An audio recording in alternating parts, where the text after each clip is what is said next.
สอนลูกฮวกไล่มา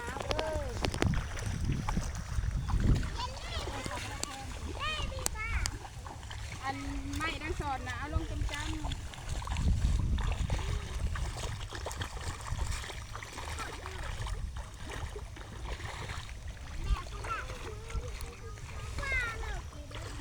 ลง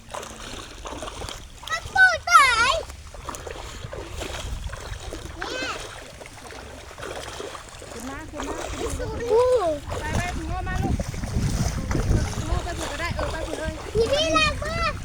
มีที่ของอะไรนี่ก็จะมีเนาะนี่ก็มีเหรอ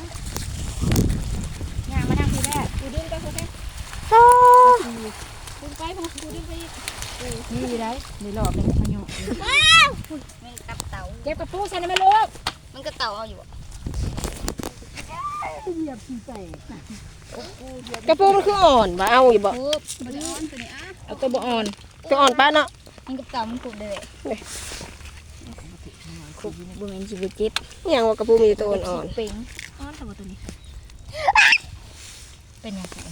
ป้าตัวทางล่างมึงฮะนุกลูกสเต็กแห้งเลยไข่ลูกเอาบนนี้หน่อยป้า